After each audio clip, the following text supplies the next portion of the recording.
buhay o kabiguan, ng ligaya o lungkot. Kaya marapat lamang na tanggapin si Jesus bilang tagapagligtas at Panginoon. At matapos yun ay panariwain ang katapatan at paglapit sa Kanya bawat araw o day by day. Ang day by day ay naglalayong umalalay sa pang-araw-araw na pamumuhay. Narito po si Kuya Ed Lapis sa mensaheng pinamagatang Two Types.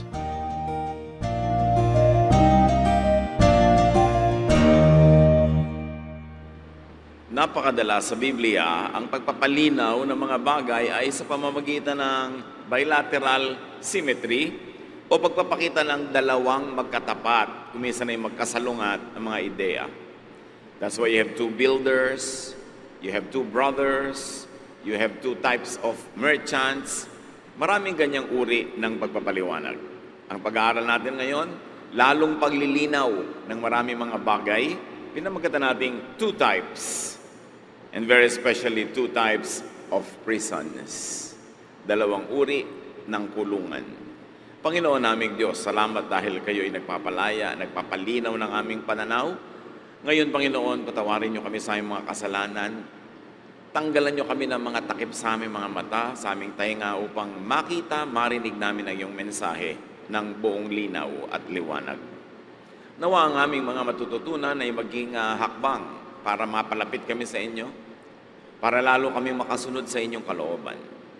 We praise you, Lord, for your goodness to us, sa lahat ng mga provisions, pagpapagaling, pagpapatawad na inyo ginagawad sa amin. Ngayon humihingi kami ng karunungan, turuan niyo po kami. Tinig niyo ang nais namin marinig, be our preacher. Kayo po ang mangaral, at nawa, Panginoon, yung katotohanan niyo, magpagaling, magpalaya, magpalakas. In the name of Jesus, your Son, we pray with thanksgiving. Amen. Two types. Acts 12, 1-4. At that time, King Herod caused terrible suffering for some members of the church. He ordered soldiers to cut off the head of James, the brother of John. When Herod saw that this pleased the Jewish people, he had Peter arrested during the festival of thin bread. He put Peter in jail and ordered 4 squads of soldiers to guard him. Herod planned to put him on trial in public after the festival. Nagsisimulang lumago ang Christian church sa panahon na ito at lalo namang hinihigpitan ng pamahalaan, ng templo at ng mga Roman soldiers at ng Roman government ang kanilang pagmamatsyag sa mga mananampalataya. Si King Herod, na lagi na lang gusto niya na maging popular sapagkat siya ay isang foreigner king sa Israel, kailangan niya ng laging approval ng mga tao para manatili siya sa kanyang pwesto at hindi siya tanggalin ng mga Roman Empire, ay ipinapatay niya si James. Pinapugutan ng ulo. Ikinatuwa na maraming Hudyo ang nangyaring ito, kaya nag-iisip si Herod ng sino naman kaya ang susunod kong isasakripisyo para matuwa ang mga tao to keep them happy.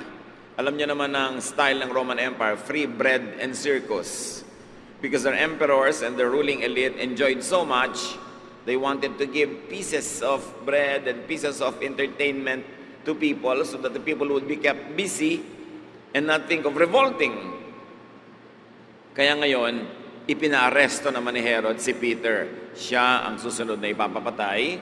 Matapos na patapos lamang ang isang piyesta na noon ay nagaganap sa Jerusalem.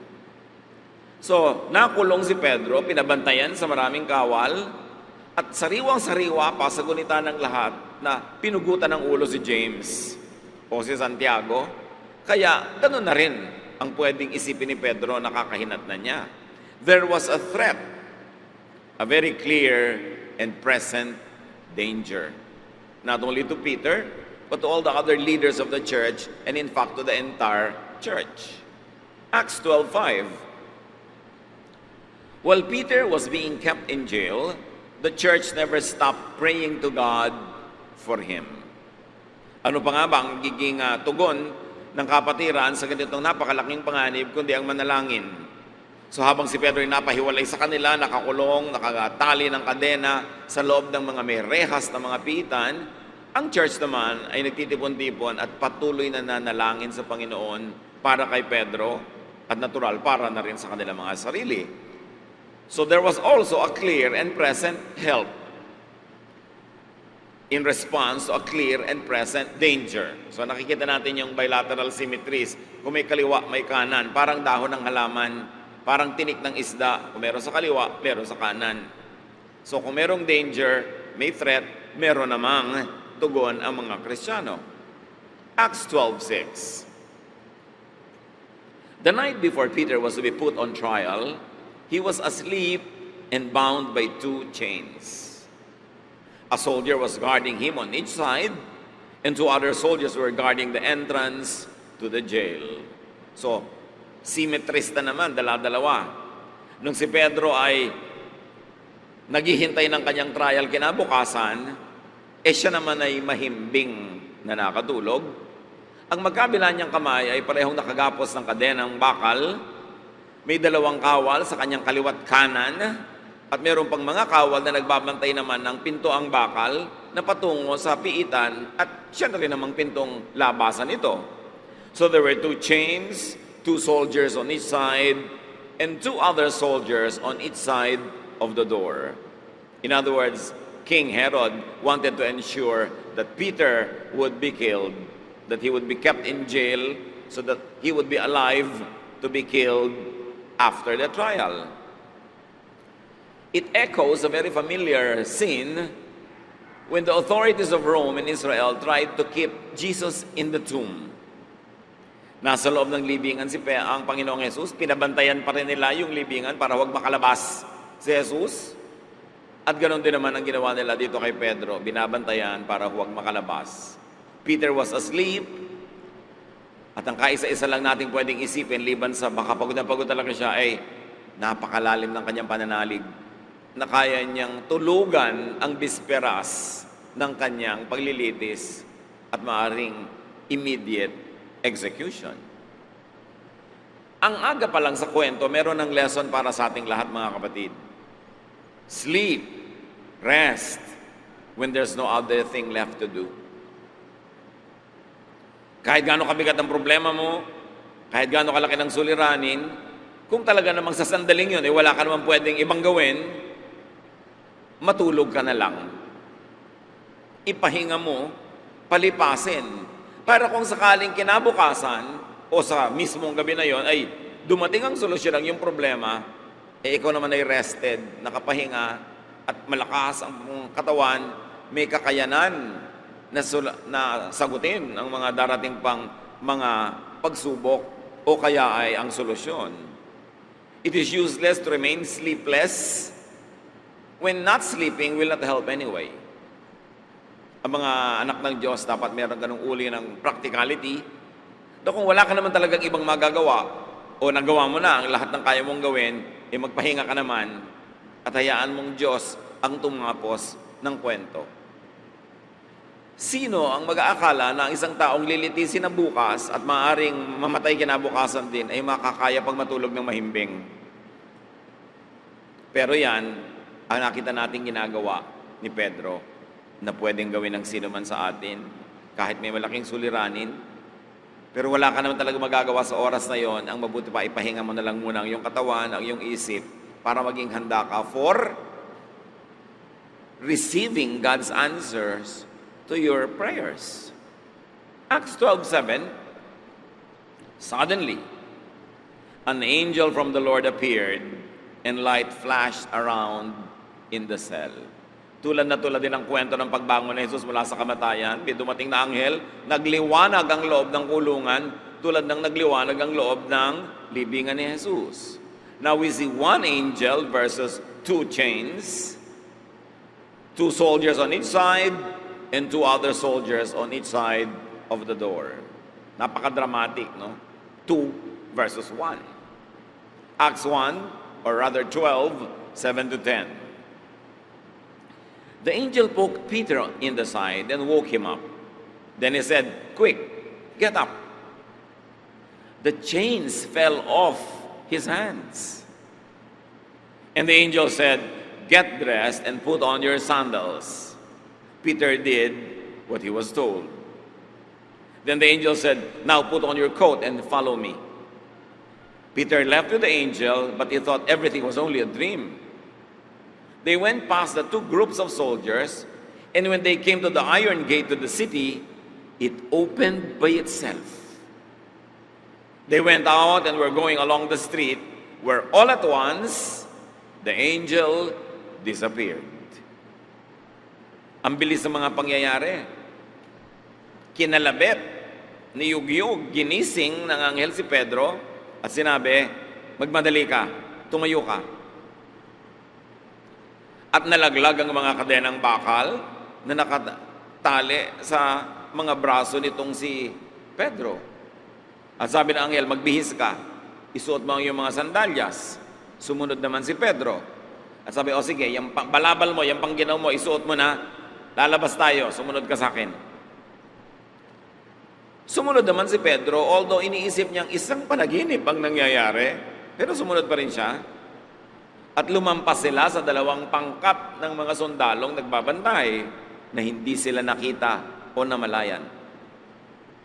At pagkatapos doon, nung kaharap na nila ang malaking pintuang bakal na nakakandado, kusa itong bumukas. At pagkabukas ito, lumabas sila from the prison into the street. At matapos na nakalabas sila doon, biglang naglaho ang anghel. Maraming leksyon para sa atin ngayon. So the angel poked Peter and woke him up. Why? Because Peter could not wake himself up. Isa-isahin natin dito ang mga ginawa at ipinagawa ng anghel. Ginawa ng anghel na gisingin si Pedro kasi hindi naman kayang gisingin ng tulog ang sarili niya. And then the angel instructed Peter to get up. Hindi binuhat si Pedro patayo, pinatayo. Kasi kaya naman niyan tumayo. Peter could have not thought of getting up in that kind of situation. Meanwhile, Peter could get up himself. Then the angel made the chains fall off Peter's hands. Why? Because Peter could not do that. Hindi naman kayang lagutin ni Pedro yung mga kadenang bakal, so ginawa ng anghel.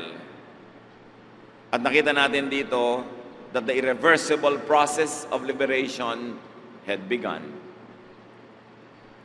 Pag nagsimula na nandyan na yung anghel, may ipinapagawa, ginawa mo, madali namang gawin, tapos yung imposibleng gawin ay ginawa niya para sa'yo, senyales na yun kapatid, na dumarating na ang oras ng iyong paglaya mula sa anumang umaalipin o nagkukulong sa'yo.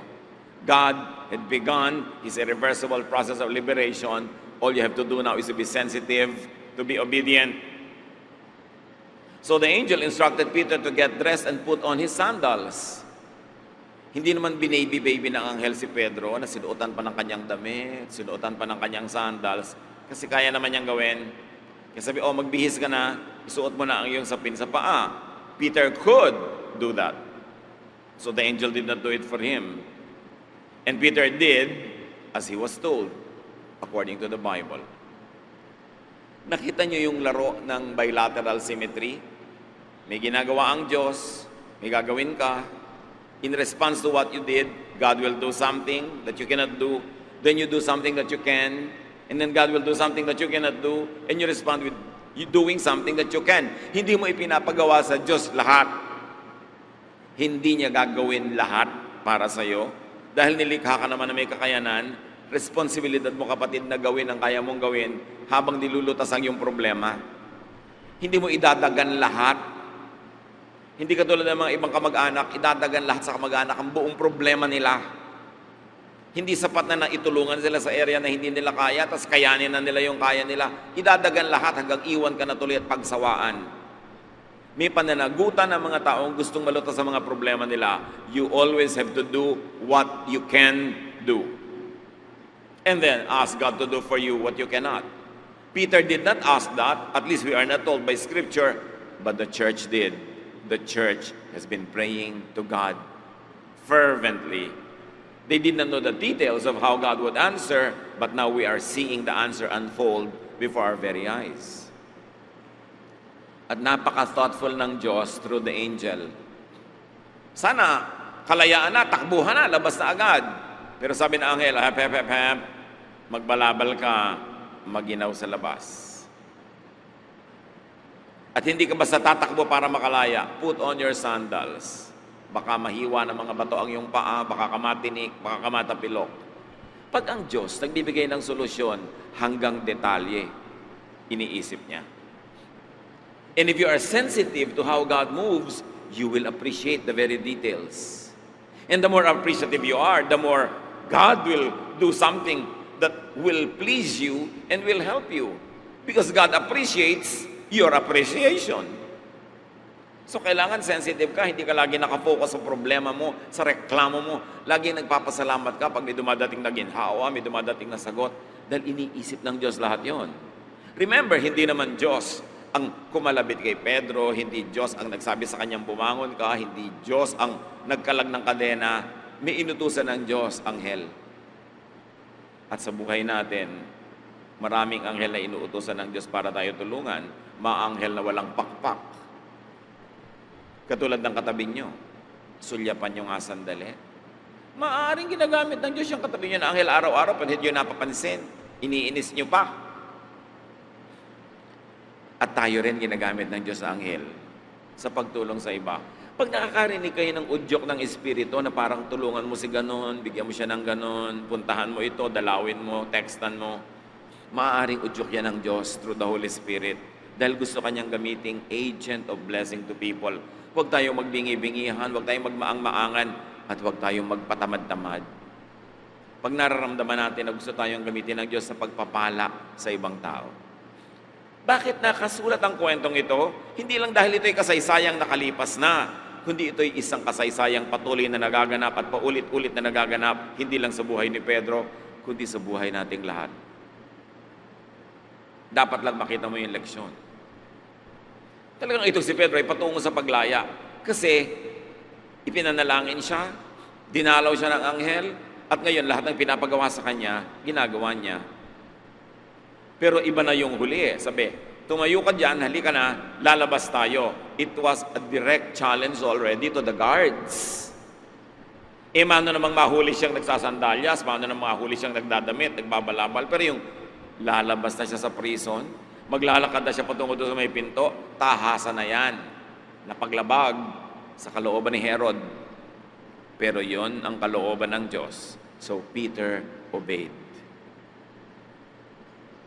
Mga kapatid, gaano karaming problema nyo ang masosolve na sana kung naging obedient lang tayo.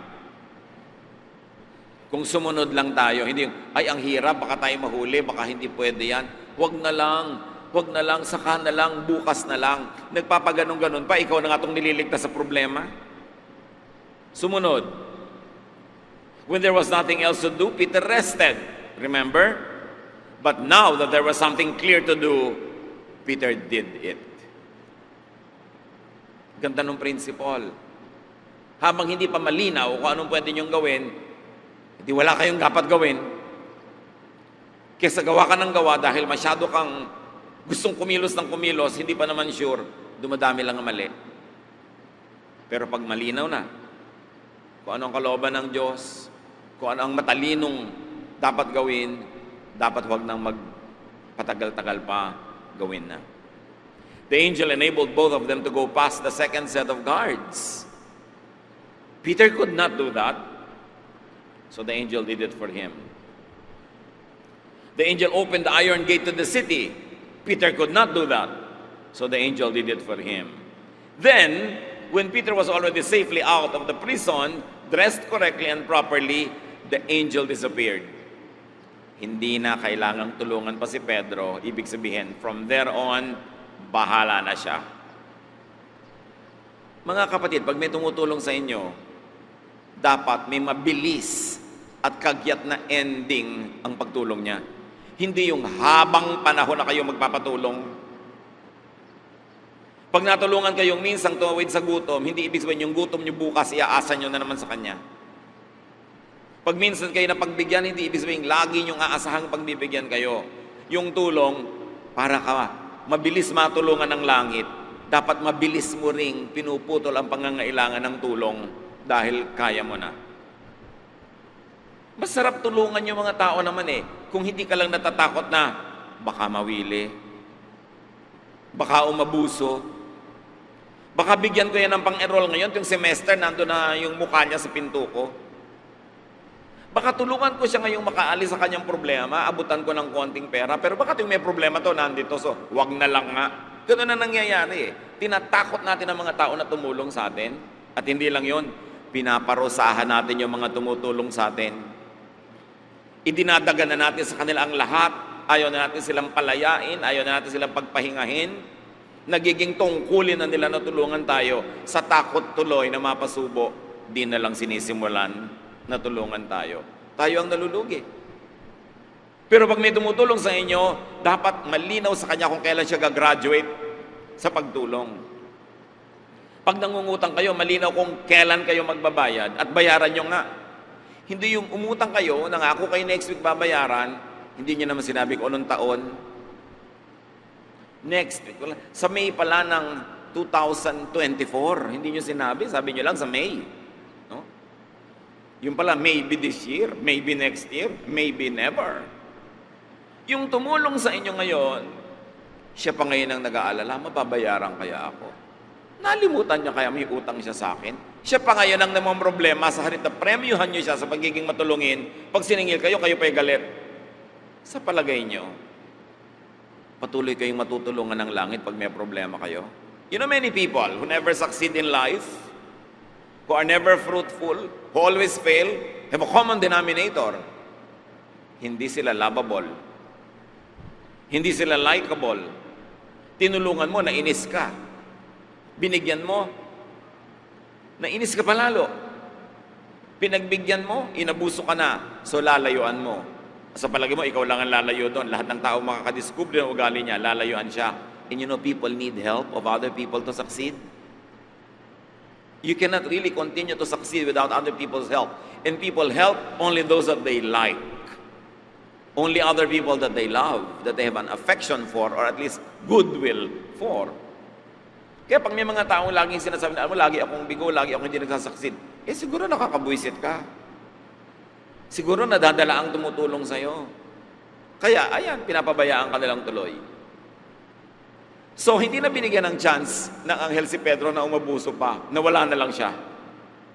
Kasi kaya na ni Pedro.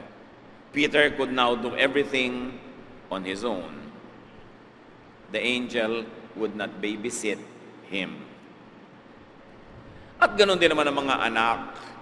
Dapat nagkakaroon ng role reversal. Nung bata ka, hindi mo pa kayang alagaan ang sarili mo, inaalagaan ka ng magulang mo, pinoprovide ang needs mo. Pero alam nga naman, 50 years old ka na, 60, humihingi ka pa sa mommy mo, who is already 85, ng pang-load. Nakakahiya na yun.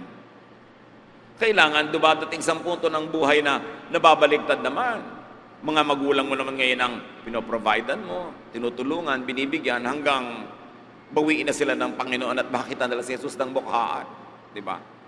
Nagro-role reversal, kawawa naman yung magulang na hanggang tumanda na lang at inilibing, siya pa rin yung nag-aalaga sa anak.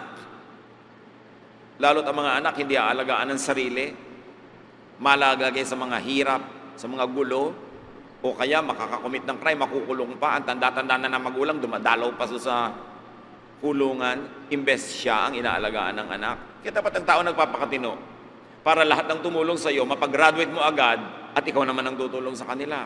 Kung di man sila ang diretso mong matulungan, magantihan mo man ng Diyos sa pagtulong sa ibang tao na nangangailangan. Mabilis dapat ang pagpapalaya sa tumutulong. Now, there are two types of miracles here that we saw. Or at least we are trying to see.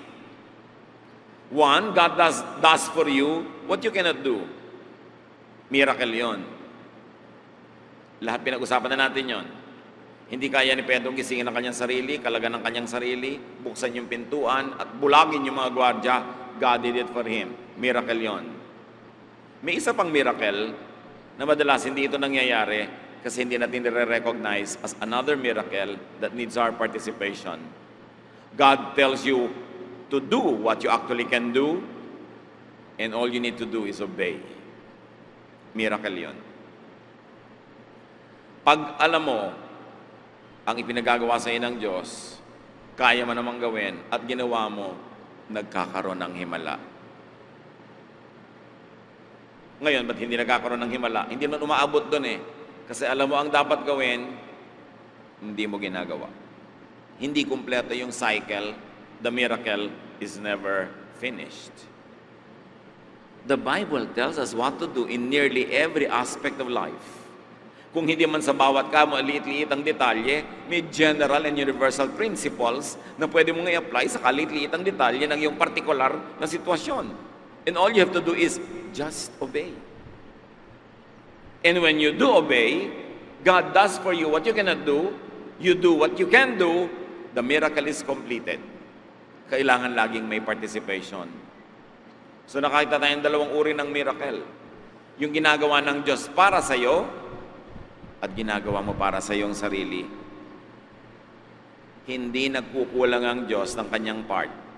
Madalas, tayo ang nagkukulang ng ating part, hindi natin ginagawa yung ating parte. May dalawa pang bagay, kasi 2 types nga ang title ng ating pag-aaral na dapat nating tingnan. 2 chains, 2 guards, meaning 2 prisons.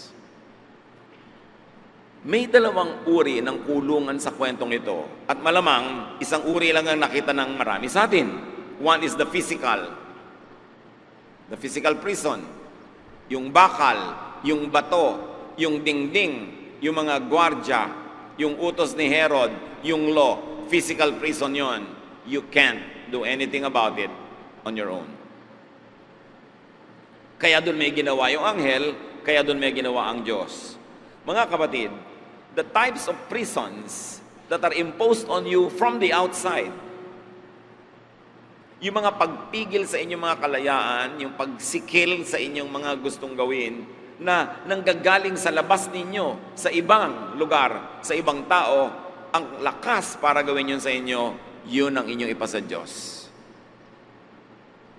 Yung bakal na hindi mo kayang baliin o kaya buksan, yung kadenang hindi mo kayang kalagin, yung mga gwardya na hindi mo kayang bulagin habang dumadaan ka, ipasa Diyos mo yon. Hindi mo talaga kaya yon. Kaya may Diyos. Yung prison na yon, isa lang. Pero merong isang mas mabagsik na kulungan. At yun ay yung kulungan which is mental or spiritual. These are mental chains and mental prisons. People can go free, but they don't and won't get out. Halimbawa si Pedro, sinabi ng anghel, gumising ka. Sinabi niyang, inaantok pa ako bukas na. Yun ang sinasabi nating internal prison. Siya ang naglagay ng kulungan niya. Siya ang nagkulong sa sarili niya sa sitwasyon na yon. Pwede gawin, pero pinipili niyang hindi gawin. In the story, ginawa ni Pedro. Kaya nag-proceed sa step number 2. Ano pa ang mental and spiritual prison? Yung sinabi kay Pedrong, magtsinelas ka, magbihis ka. Sasabihin mo, ba't ako magchichinelas? Andito lang naman ako sa loob ng kulungan, hindi ko naman kailangan yan dito. Ba't ako magbibihis andito lang naman ako, hindi naman ako lalabas. Yung kung ano-anong ayaw mong gawin. Ayoko sumakay ng eroplano, natatakot ako baka bumagsak. Kulungan yan na ibinibigay mo sa sarili mong utak dahil ba't may mga piloto ang tatanda na buhay pa. Ibig sabihin, kung lumilipad naman sila, hindi naman bumabagsak aeroplano. At kung naka-schedule bang bumagsak yan, sasakay yung piloto. But yung mga stewardess, kahit ang kakapal ng makeup ng iba, halata mong may edad na. Tumanda na sa paglipad. Ikaw naman, lilipad lang minsan 6 na buwan, natakot ka pa. Kulungan yon. Ay naku, ayokong kumain ng ganito kasi ganon-ganon. Naglalagay ka ng kulungan sa sarili mo. Kasi kahit allergy, pag nag-will ka na hindi na ako allergic dyan, talagang nalalampasan mo. Merong mga naku, hindi ako makakatulog ng gabi pag Huwebes. Bakit? Nakagawian mo na kasi. Gumagawa ka ng mga kulungan sa iyong sarili. Mga kapatid, ano-ano mga kulungan na inilalagay nyo sa sarili nyo na actually nasa utak nyo lang? Naku, hindi ako ganyan, mabubuhay ng walang patis. Talaga? Ba't yung iba nabubuhay na walang patis? Kasi may toyo. Iba-iba. Sari-sari. Ang ginagawa natin mga batas sa sarili natin, na kung tutuusin mo, hindi naman galing sa Diyos, hindi naman galing sa Roman Empire, hindi naman galing kay Herod. Ikaw na ang gumagawa ng mga batas na yan.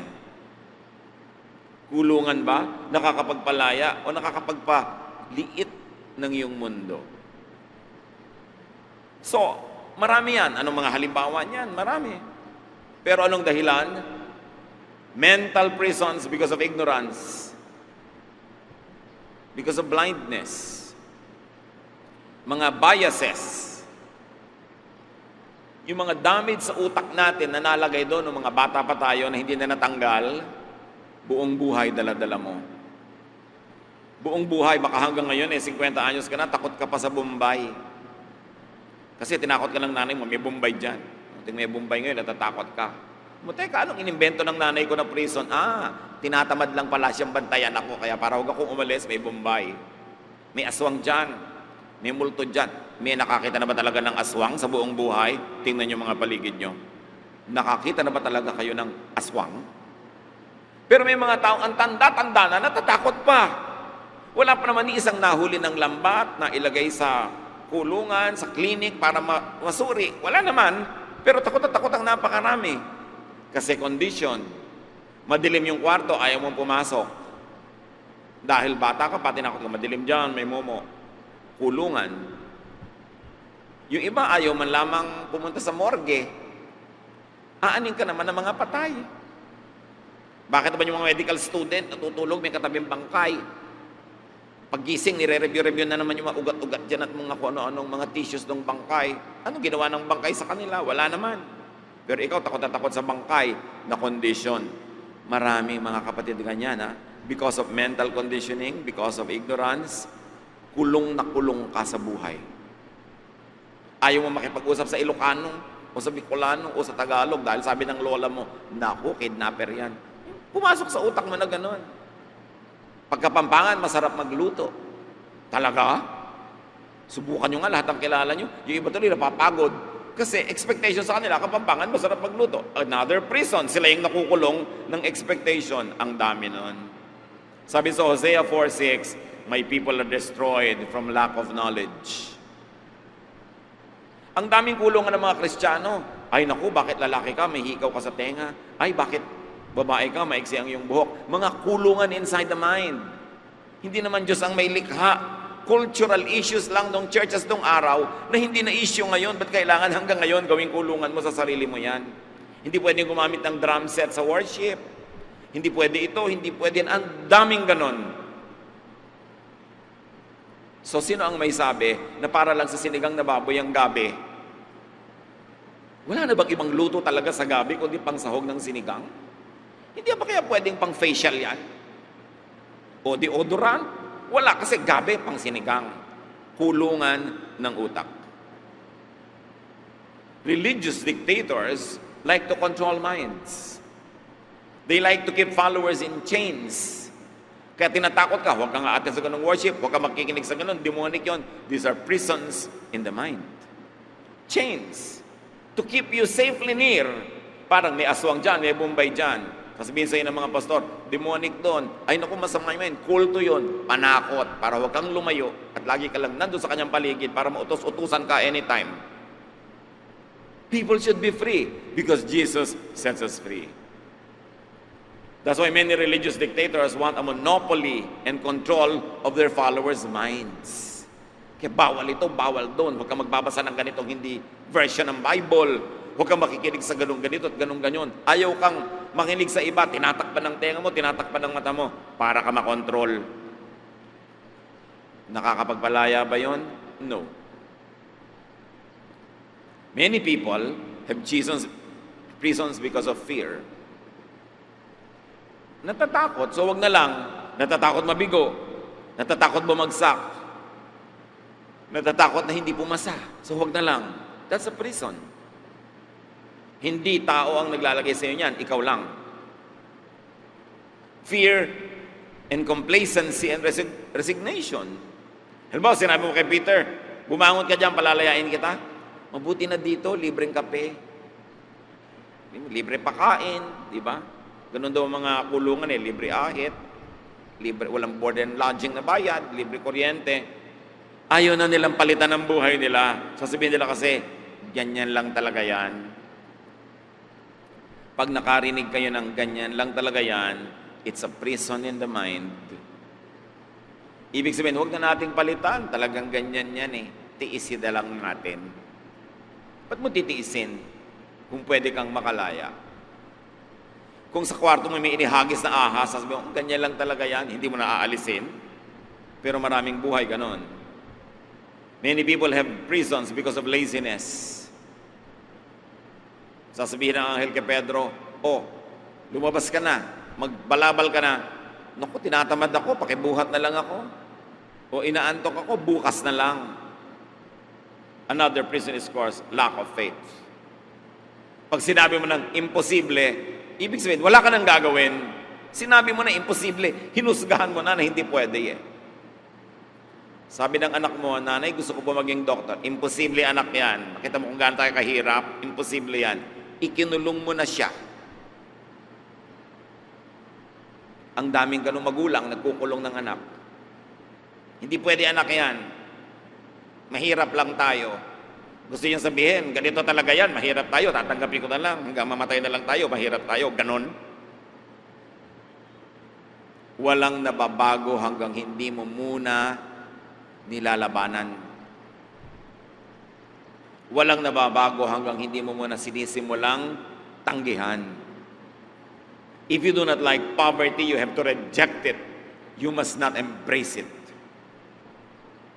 Kung ayaw mo na ikaw ay inaabuso ng iyong asawa na halos pinapatay ka, binubusan ng kumukulong mantika, pinaplansya, tinutusok na maiinit ng mga bakal, reject it. Huwag kang pumayag. Huwag mo sabihin ganyan lang talaga kasi babae lang ako. Oras na inisip mo yon, sinabi mo, talaga, pwede naman akong gawin punching bag, pwede akong gawin barbecue, banana queue, pwede akong gawin kahit ano, kasi babae lang ako. Ganun talaga, wala kang mababago. Pero pag sinabi mo, hindi mo pwedeng gawin sa akin yan kahit babae ako. Iba na yun, di ba? It's all in the mind. Paano ka mag-isip? Nag-iisip ka ba bilang alipin? Na pag sobra kang inaabuso ng employer, sobra trabaho, wala namang dagdag na bayad, ganyan lang talaga yan. Mamamatay kang chimay. Pero pag sabi mong nagdadagdag naman po ako ng trabaho, dagdagan nyo naman ang bayad sa akin. Kasi pumapalag ito, madagdagan na nga. Huwag mo sasabihin sa iba. Ang aabusuhin na lang natin yung pumapayag. Ganun lang naman yun Water follows the path of least resistance. Resist it, and it won't insist. May umaalipin sa'yo kasi nagpapaalipin ka. May umaabuso sa'yo kasi pumapayag ka. Hindi pwedeng manatiling mang-abuso ang sino man pag di ka pumapayag, kahit yon ay Roman Emperor. Tatandaan mo yan. Pag inaapi ka, kalahati ng kasalanan ay sa'yo kasi pumapayag ka. And God doesn't want that for you. Kung paano pinalaya si Pedro, ganun na yung Diyos gustong palayain ng lahat. Not only from the physical prisons imposed by the outside, but also from the internal prisons imposed by you on yourself. And most of the time, malaking kasalanan ng mga magulang na nung maliit ka, sila yung umimbento ng mga kulungan na yon na ipinasok sa loob ng utak mo. Anak, ganito lang tayo. Huwag ka nang umasa na aasenso pa.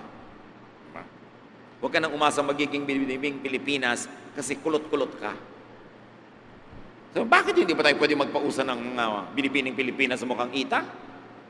Malay mo, mapauso mo, di ba? Hindi naman imposible. Pero kailangan maniwala ka muna na pwede mangyari yon. Mga kapatid, sari-sari ang pwede nating isipin na example, pero isa lang yung katotohanan. Mag-isip-isip kayo, anong mga inimbento niyong kulungan sa loob ng isip niyan, ay hindi pwedeng gawin yan kasi Pilipino ako, kasi lalaki ako, kasi babae ako, kasi bata ako, kasi matanda ako, kasi Christian ako. Baka imbento niyo lang yan. Nakukulong tuloy kayo. Believe in God and believe in the fact that God wants you to be free. Many people are imprisoned because of spiritual and emotional damage. Pinalaki silang walang tiwala sa sarili, takot sa ibang tao. Pinalaki sila na may inferiority feeling. Pinalaki sila na ayaw ng mangarap sa takot ng mabigo. Kakamatayan na nila yon. Ang mas grabing kulungan, mga kapatid, yung second type. that which is in your mind. Ay, matanda na ako, hindi na ako pwedeng magsayaw, hindi na ako pwedeng mag-basketball. Diba? Matanda na ako, hindi na ako pwedeng mag-ganyan. Ay, matanda ka na pala. Mamatay na kayo. Gusto nyo ngayon, Humiga na kayo sa libingan. Lalagyan ko na kayo 4 na kandila. Total, matanda na kayo. Hindi, ay, naku, matanda na ako, hindi na ako pwedeng mamasyal-masyal. Bakit? Gusto nyo, talian ko kayo sa silya nyo, huwag na kayo umalis dyan dahil matanda na kayo. Gumagawa ka ng mga kulungan. Yung nanay mo, ay, matanda na kayo nanay, nakakaya naman yung damit nyo. Bakit? Anong gusto mong isuot ko? Pamburol? Dahil matanda na ako? Be free. God wants you free. As long as you don't violate the basic morality taught and reframed by the Lord Jesus. The second type of prison, that which is in the mind, holds more captives. At itong second type of prison, pinakatalamak sa mga simbahan, sa mga relihiyon, na walang ginawa kundi pumigil, palitin ang iyong utak, takutin ka, parusahan ka pagka nagiging individual ka. Gusto nila lahat sang-ayon, lahat isa lang, naka-uniforme. That is not the style of Jesus. Marami pa mga kulungan, mga kapatid, mga phobia. Alam niyo ba ang pangalan ng phobia sa takot sa number 13? Triskaidekaphobia. May tawag pa doon, May mga kung ano-ano mga fear na usually na-invento lang, na-reinforce ng bata ka, o meron ka lang naging experience na negative, hindi ka nakagraduate, habang buhay kulong ka doon, be free. Complexes, inferiority or superiority complex, parehong kulungan yan. Feeling of inadequacy and unworthiness. Limiting beliefs. Acquired and programmed habits. Ang dami-daming ganong klaseng mga kulungan sa buhay. Be freed by the changing of your mind. Be freed by changing the way you think. Si Rizal, hindi naman siya laban sa kalayaan ng Pilipinas. Pero ang sabi niya, mag-aral muna ang lahat kasi mangmang, ano mangyayari? Pagka yung mga mangmang ang nanguna sa bayan, di masahol pa sa mga dating mga namuno sa atin na foreigner na kahit paano may pinag-aralan man lang. At ano nga ang nangyari? Di ba disaster? Nagkagulo-gulo ang katipunan, nagkanya-kanya, kasi kulang sa karunungan ng mga tao, kulang sa pagiging handa. Sabi ni Manuel Quezon, I'll rather have a country ruled like hell by Filipinos rather than ruled like heaven by Americans. Look what we got! Hindi handa ang mga tao. Anong mangyayari kung ang mangmang ay lumaya? Anong gagawin niya? Anong mangyayari kung ang mangmang ay ginawa mong senador o mayor o governor o presidente? Anong mangyayari? Kaya dapat sa utak ka tumitingin muna. Kaya pag may mga nagtatanong sa akin, Pastor, ano pong katangian ang pwede kong hanapin sa mapapangasawa? Iha, huwag mong pangasawahin o huwag mong pakasalan ng ang kanyang biceps, Kasi pag tumanda, lumalawlaw na rin yung bicep. Huwag mong pakasalan yung kanyang mga abs. Pag tanda-tanda niyan, isa na lang, ab na lang yan. Isang piraso. No? Huwag mong pakasalan ng pera kasi pwede siya maghirap. Huwag mong pakasalan ng posisyon kasi pwedeng mawala. Huwag mong pakasalan yung itsura kasi pwede siyang pumangit. Ano pong papakasalan ko? Pakasalan mo yung utak. Kung gusto mo ang paraan ng pag-iisip niya, ang mga pananalig at paninindigan, mga simulain at adhikain, pakasalan mo dahil ano man na maganap, hindi yun maiiba. Kumapit ka sa isang bagay na permanent. Paano yung utak ng boyfriend ko? Paiba-iba. Pues mag-iba ka ng boyfriend. Kailangan pa bang i-memorize yan? Paiba-iba pala siya. Hindi niya malam kung ikaw ang gusto niya o yung kaibigan mo o kung pinsan mo. Di mag-iiba-iba yan. Buong buhay, iba-iba. Adjust ka ng adjust. Bakit mo papakasalan yung utak na yon? Anong pinakasalan nyo sa napakasawa nyo? Kaya lang, huli na ang lahat. Kaya huwag nyo nang isipin. Panindigan nyo na lang. In other words, kung napakasal na kayo, ganyan lang talaga yan. Wala ka nang dapat gawin, tanggapin, and make the most out of it. Kung hindi mo siya kayang baguhin, ikaw na lang mag-adjust kung kaya mo magbago. Pero ang sabi, kung gusto mong baguhin ang anuman, dapat sa isip ka magsimula. Gusto mong mabago ang kahirapan ng iyong buhay, mag-isip ka muna na progressive person, not as a poor person. Kailangan, gusto mong umasenso, mag-isip ka ng isang taong maasenso o patungo sa pag-asenso. Maiiba mo yan pag sinimulan mong ibahin ang iyong pag-iisip. Romans 12:2, don't be like the people of this world, but let God change the way you think. Then you will know how to do everything that is good and pleasing to Him. Walang blind obedience. You obey dahil pinag-isipan mo at sangayon ng utak mo, susunod ka. Sa isip ka muna susunod. Kasi pag sumunod na yung isip, kasunod ang katawan. Pero pag sumusunod ang katawan, pero ang isip hindi, yun ang tinatawag na hati ang loob. Nagdadalawang loob, hindi buo ang loob, sira ang loob. At walang kakahinatnan yun. Sabi ng New International Version, do not conform to the pattern of this world, but be transformed by the renewing of your mind. Pag binago ang isip, magbabago lahat. Merong mukhang matanda ang itsura, kahit bata, kasi ganoon ang iniisip niya tungkol sa sarili niya, dapat mukha siya matanda. Meron namang mukhang batang-bata kahit may edad na, kasi yun ang iniisip niya, therefore yun din ang gagawin niya. Nangyayari. Mahalaga, isip. Fall in love with the mind. Mas permanente yun. Hindi yung na-inlove ka dahil mabango. Sandali lang yung bango. Sandali lang ang mga bagay. Pero pag naisip mo yung ano ba ang laman ng utak nito, ano ba ang mahalaga sa kanya, hindi yun halos naiiba buong buhay, bihirang-bihira. So be freed by knowing. Dapat maalam, dapat marunong. Hosea 4:6, God says, my people are destroyed from lack of knowledge. Dahil sa kamangmangan, maraming napapahamak.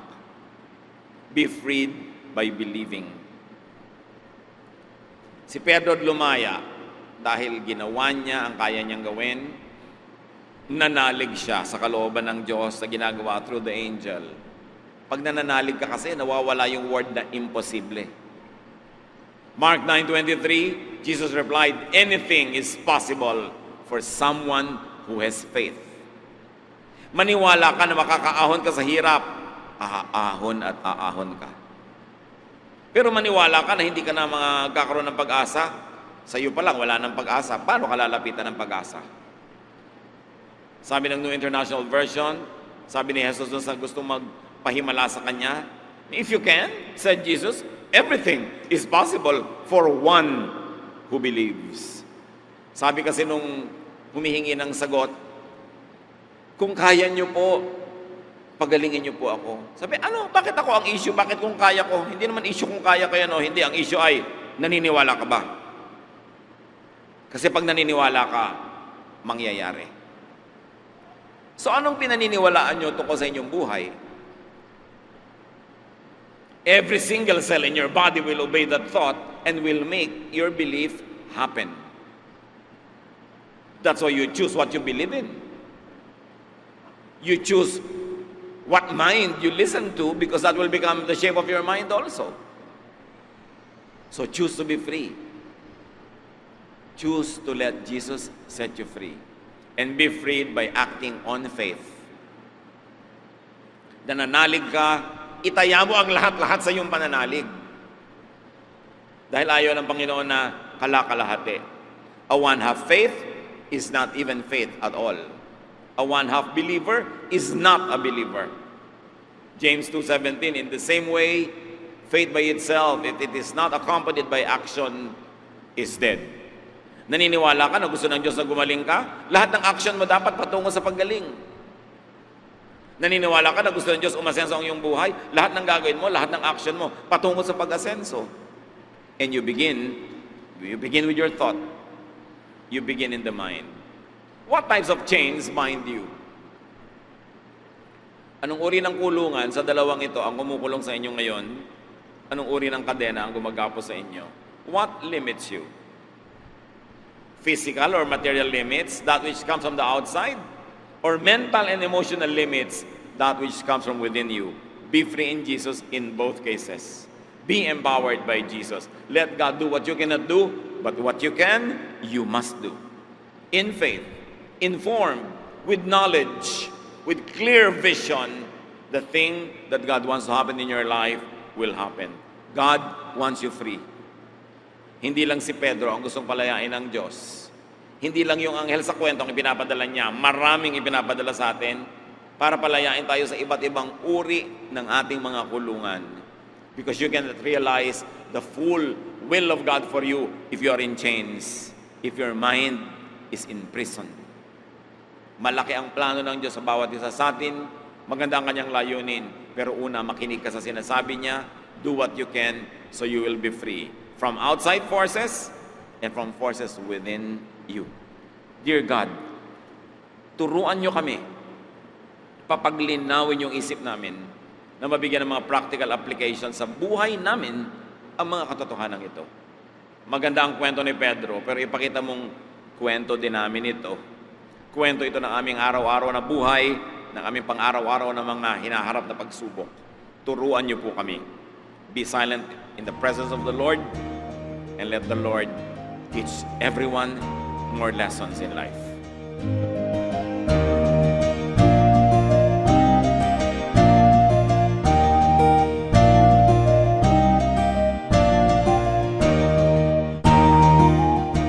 Ang katatapos pong mensahe ni Kuya Ed Lapiz ay pinamagatang Two Times.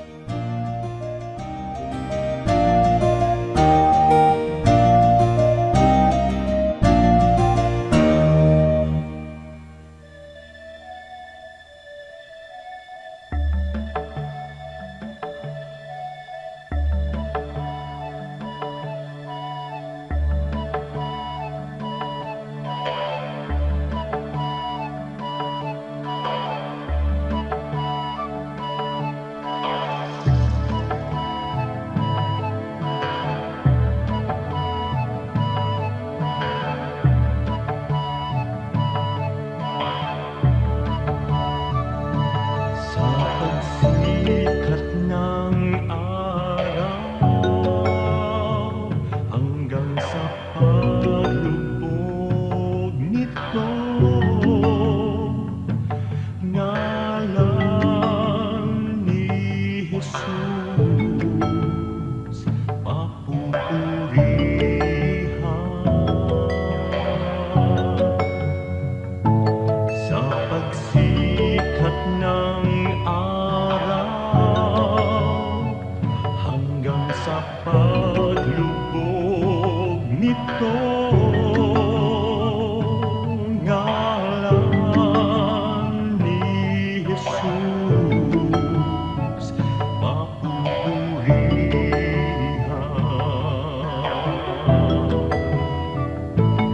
Sambahin ka, O Diyos. Daikon ka, Jesus.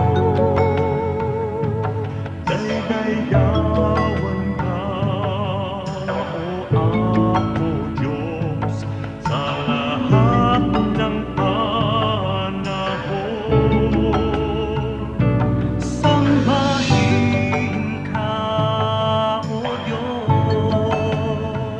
Kaluhuran ka, Jesus. Sa lahat ng dako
papurihan ka.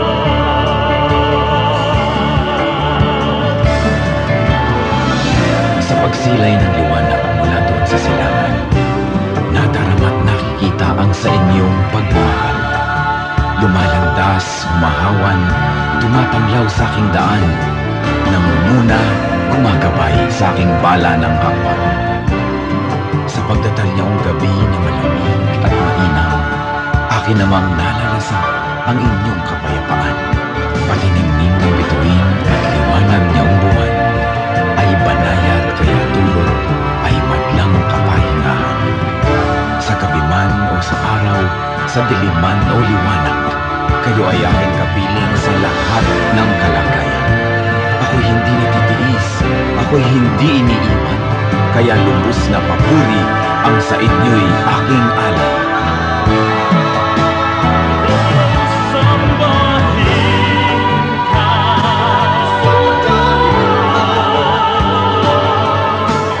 daigod ka, Jesus. Daydayawan ka, o Apo Diyos, sa lahat ng panahon. Sambahin ka, o Diyos, kaluurang dapat, Jesus, sa lahat ng dahon. Sambahin ka, o Diyos, daigod ka, Jesus. Daydayawan ka, o Apo Diyos, sa lahat ng panahon. Sambahin ka, o Diyos, kalulurang dagat, Jesus, sa lahat ng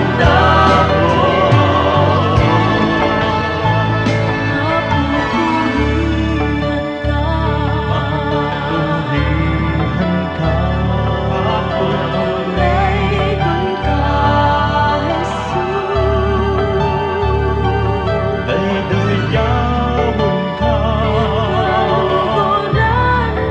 ka, sambahin ka, o Diyos.